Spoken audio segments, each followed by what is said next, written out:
Hi and welcome. My name is Kelly Kingman, and this is Visibly Brilliant Quarterly, my newsletter to bring you visual tools for stronger and clearer communication.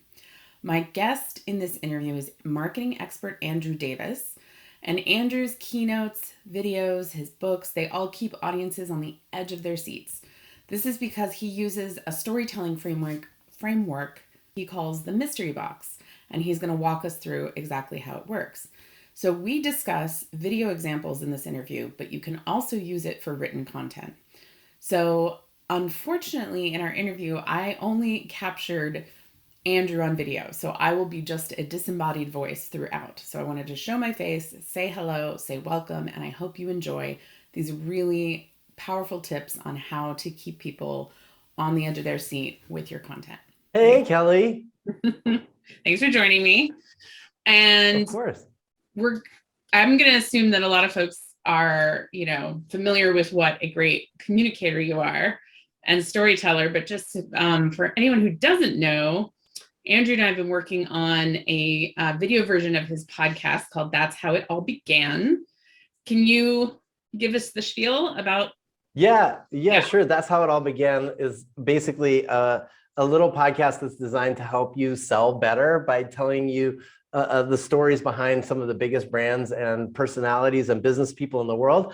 But there's stories you don't know. And the hook is that we don't really tell you who the story is about until the last 30 seconds. So it's a really good, challenging storytelling style. But more importantly, it's a great way for people to identify with some of these billionaires that you've learned about and heard about, but probably didn't really know the full backstory. And at the end of the day, they're all like us. They all had to sell something at the very beginning. They all had to learn lessons the hard way, just like we do. Some of them started with nothing and turned it into lots. And so, we hope it's inspirational and aspirational, but also hopefully it teaches you something along the way.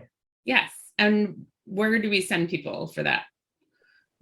They can go, well, you can search for That's How It All Began podcast. Yeah, you can find it, on any of your podcast platforms, wherever you get your shows. Yeah. And our Sales Feed Media is the brand behind it. So if you go to salesfeedmedia.com, you can sign up and we'll send it to you every month.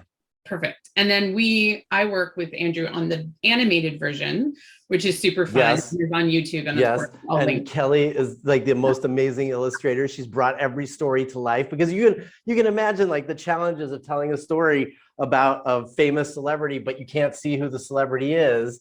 So, so Kelly has to draw a likeness, but not too much of a likeness of the person, so we don't give it away. And she's been fantastic. So if you haven't seen her work on the podcast, you must check it out.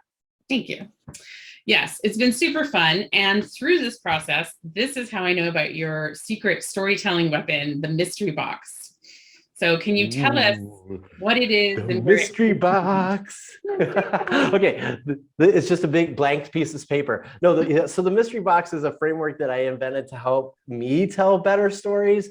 And the whole idea was that I could actually create a map of content I liked. That's how it got started. And then I could actually draw how that content worked so that I could better understand how great content's created. And from that, I've tried to extrapolate new ways for me to tell a better story that still holds people's attention because I know we're all trying to make our content shorter and snack bitier and easier to consume. But at the end of the day, I think the best content earns your attention over time. And even for, our podcast is 14 minutes long. The video version is 14 minutes long.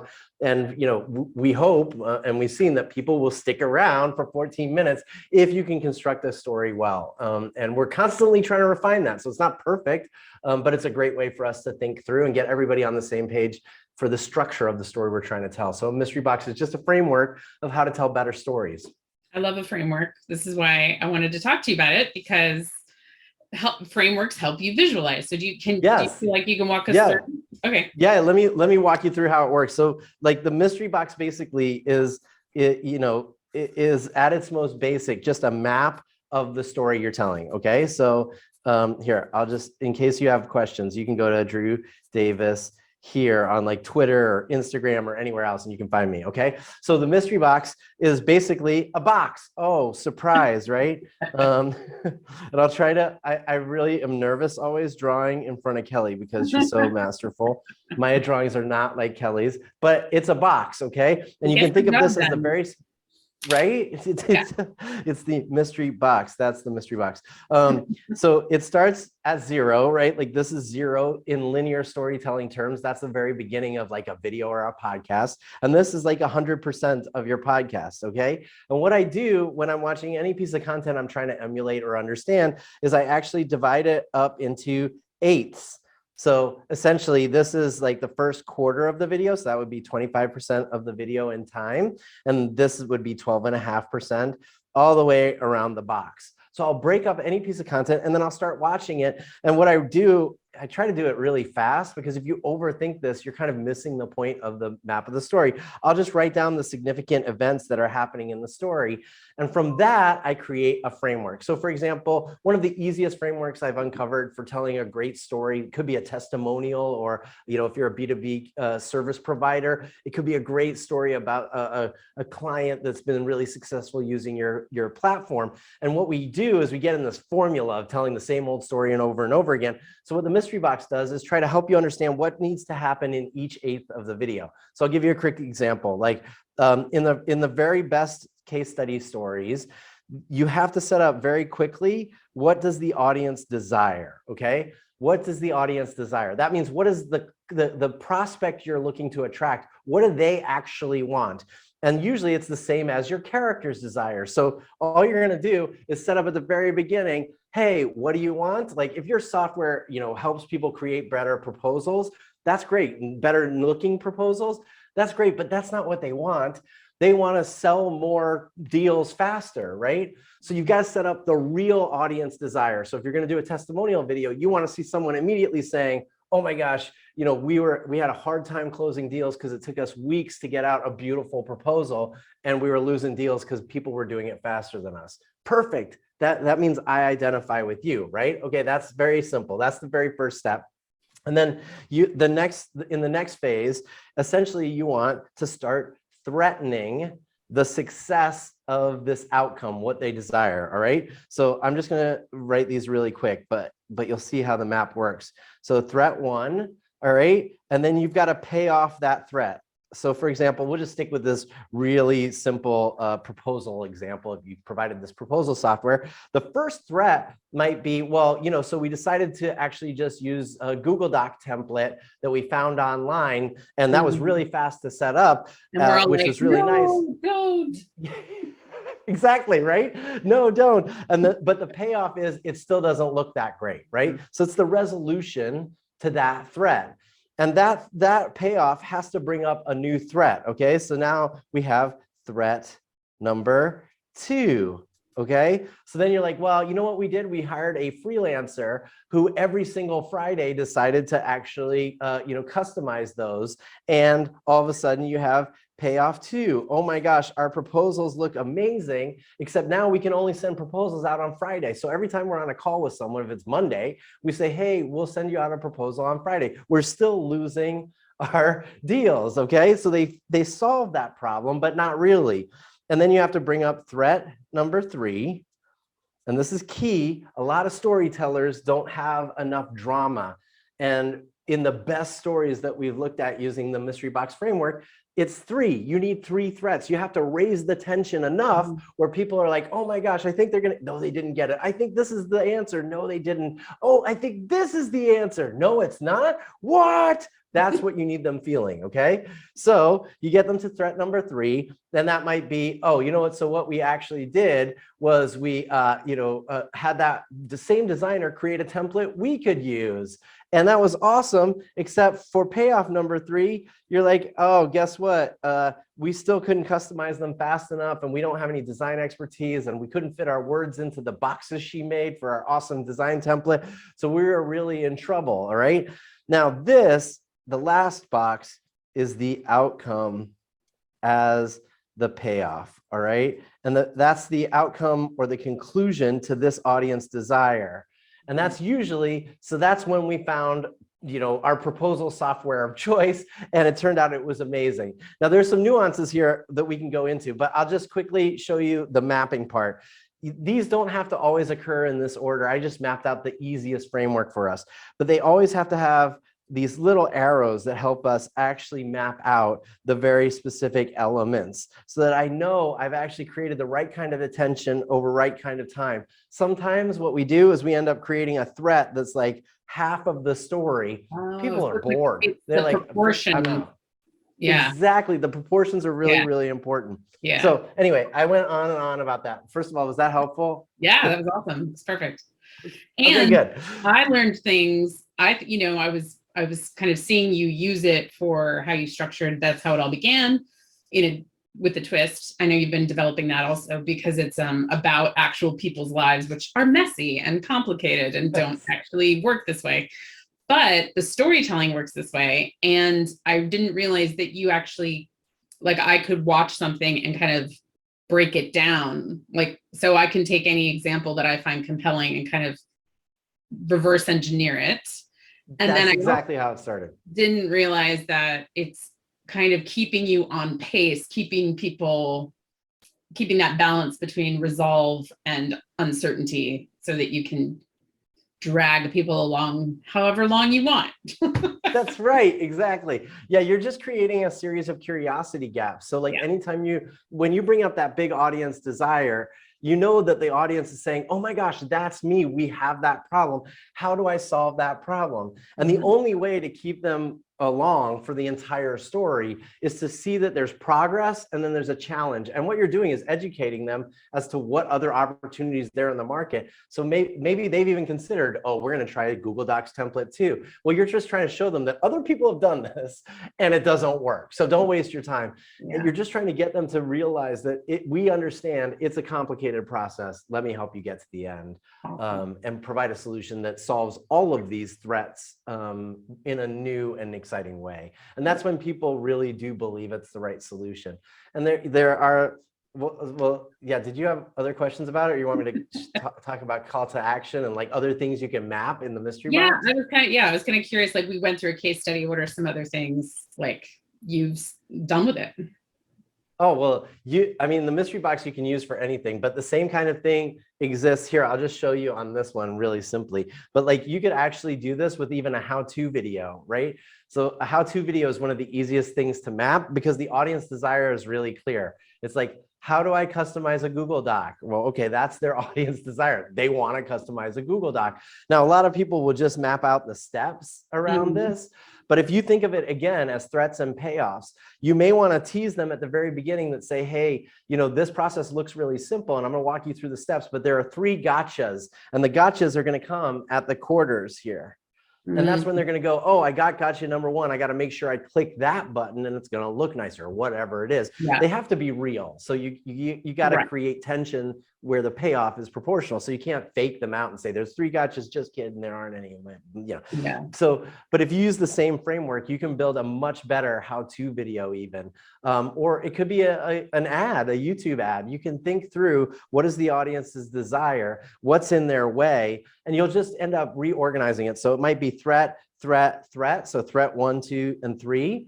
And then it's payoff 1, payoff 2, and payoff 3. So they know, oh, the problem's getting bigger and bigger and bigger. Or maybe they have 3 problems. Here's how you might solve them. Here's the real solution.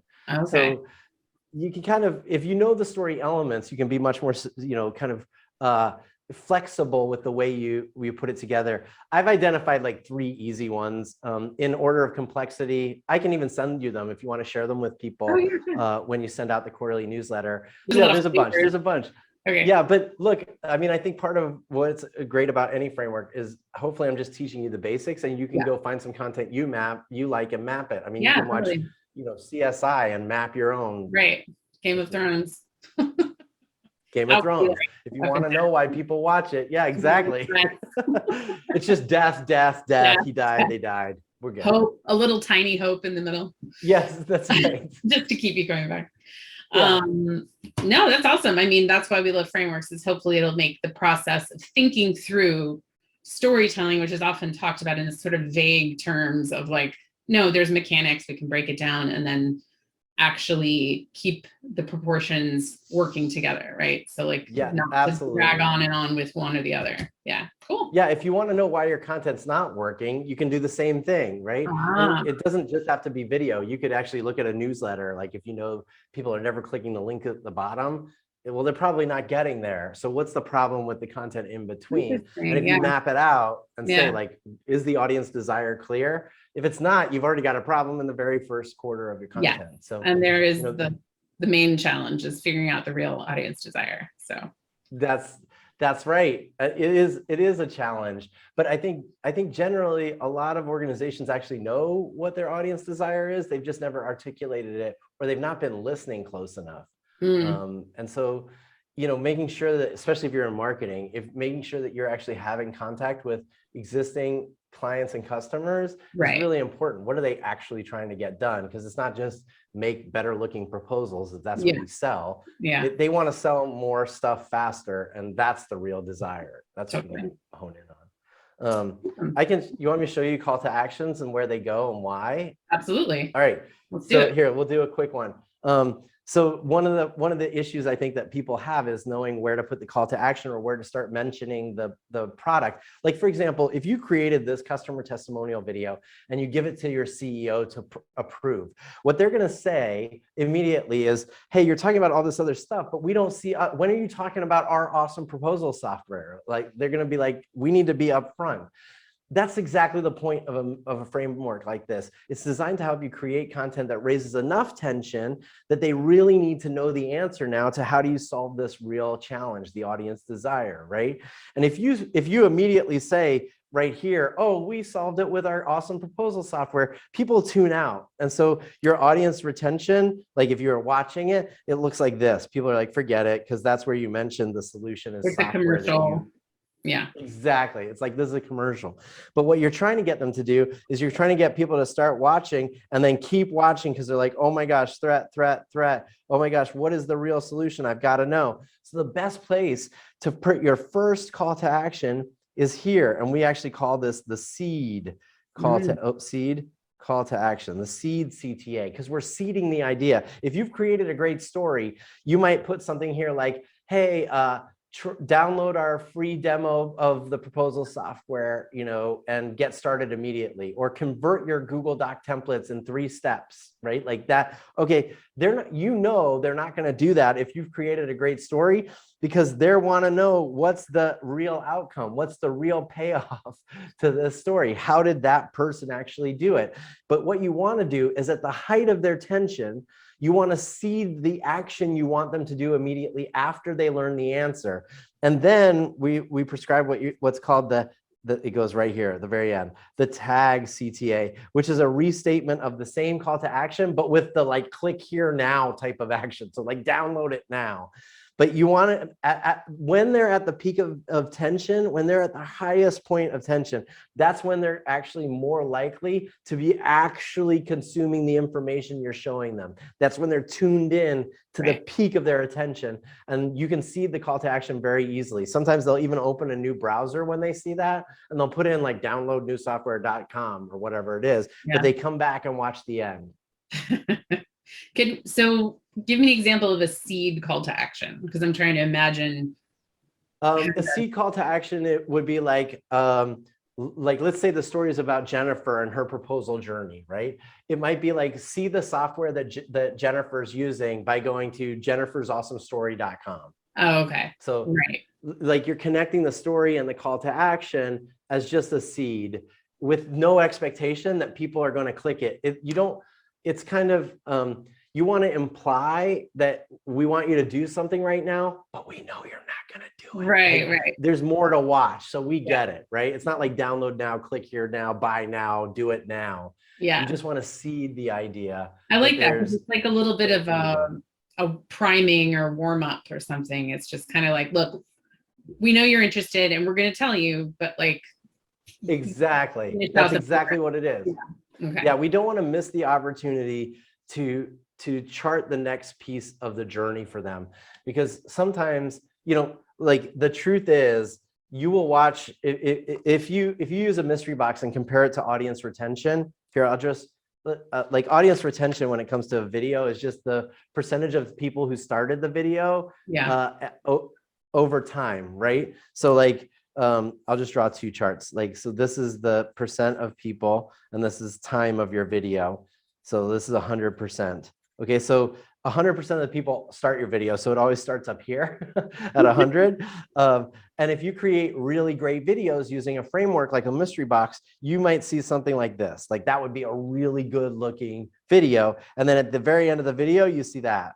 Okay. So for example, my loyalty loop videos that I do weekly, they have about a 50% audience retention rate, meaning that 50% of the people that start the video get to pretty much the end of the video. All right.